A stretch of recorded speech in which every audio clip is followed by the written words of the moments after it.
Hi everyone, I'm Henry Cavill and I play Geralt of Rivia in The Witcher.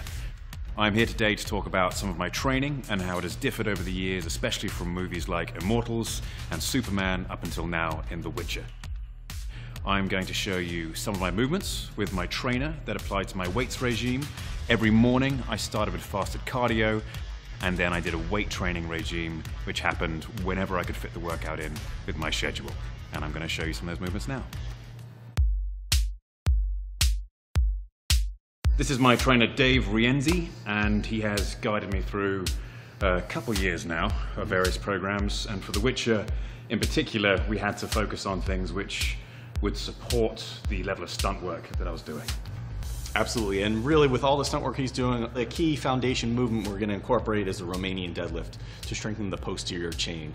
He's doing a 4-second negative with this, and then a 2-second pause at the bottom, and then coming back up and contracting the glutes. And the whole key here is just maximizing time under tension, so he's able to fatigue the muscles more, but not overstress his nervous system and his adrenals. Yeah, which helps because the days are long, and it's important for me as an actor to go through all of this, whether it be in the morning or the evening, and still have the ability to come to set and perform as an actor to the highest level, to have the endurance to do all the stunts without getting injured, and to have the neurological capacity to be a great partner to my showrunner. He's doing a 4-second negative with this, and then a 2-second pause at the bottom, and then coming back up and contracting the glutes. What we do with this technique here is I have him utilize a hip circle above his knees. So basically, with incorporating that, he's activating his glute medius and really keeping the glutes activated and fired the whole time.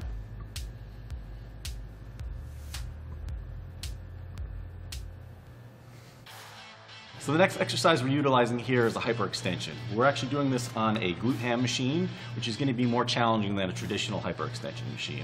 And what we're focusing on here is isolation, really contracting the glutes at the top, holding each repetition for 2 seconds, and really continuing the conversation and making sure the posterior chain is as strong as possible. When it comes to the posterior chain and the kind of stunts I have to do, especially when it's pirouettes with swords, anything which is based upon one leg movement where a knee can have a bad injury if you don't have that glute medialis engaged or that posterior chain, this stuff is what saves me. And the focus here is again on isolating the posterior chain, really activating the glutes in the lower back. He's performing the repetitions by pausing at the top for 2 seconds and really squeezing and engaging those glutes. And then his hands are behind his head, which actually makes the movement a little bit more challenging, engaging a little bit more of the erectors as well. Another key to Henry's training here is really focusing on core strength. So this movement we're doing here is an oblique static hold. And what he's doing here, he's extending his arms, he's holding in his core tight, and basically what this is allowing us to do is activate the transverse abdominals and the obliques at the same time. He's also keeping his glutes engaged. By extending his arms out and then inward, he's making the movement even more challenging. So typically what we'll do is he'll hold it out here for about 30 seconds, and then he'll go into extensions. And with this especially, this helps with one, endurance when I have to do a fight scene over and over and over again with a sword. If I'm using the real sword, real weighted sword, it's very heavy and requires lots of endurance to do the moves safely and perfectly each time. And it also allows for nice explosive movement, which is very typical for The Witcher.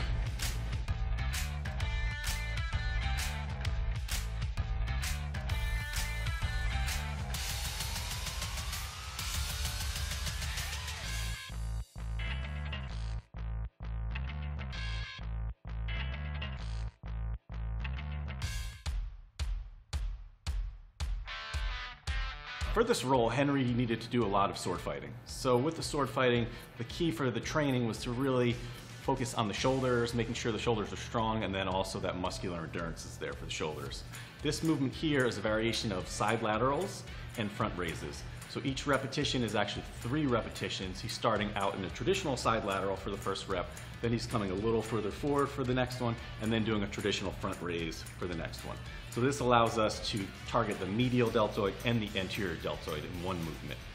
As Dave said, this really helps with the sword fighting aspect. Swords are typically very, very heavy, and when you're using them all day long, over and over and over again, every day, it really does help to have that muscular endurance in the shoulders and the strength to be able to move in explosive movements and also control, because when you're film fighting, you're not going through for kill strikes. You're pulling the blow at the last second, but you have to keep that speed up between the striking moment and the stopping moment to make it look realistic. And so the extra strength and endurance in the shoulders really helps with that. He's starting out in a traditional side lateral for the first rep, then he's coming a little further forward for the next one, and then doing a traditional front raise for the next one.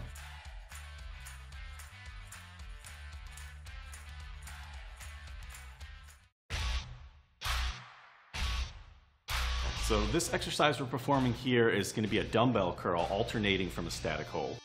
Yeah, for the sword work in particular, again, what this really helps with is my forearms. That constant time under pressure. When you're holding a sword, the first few takes are fine. When you're into take 16 of the day and you're doing very complex movements with your wrist, your forearm does start to die, and you then end up throwing swords across the room rather than making a swing. And so it does make a big difference to have that muscular endurance in the forearm especially. With horse riding also, this can make a difference because if you have a particularly powerful horse, whether it be a stallion or anything else, which is really, really going for it, to have that necessary heave back on the bit, it does help. It does help to have extra strength there. What's unique about this exercise is it allows us to keep the biceps under tension for a longer period of time. It allows us to get more activation out of the forearms, and then also continue working on that muscular endurance that is so important for his role.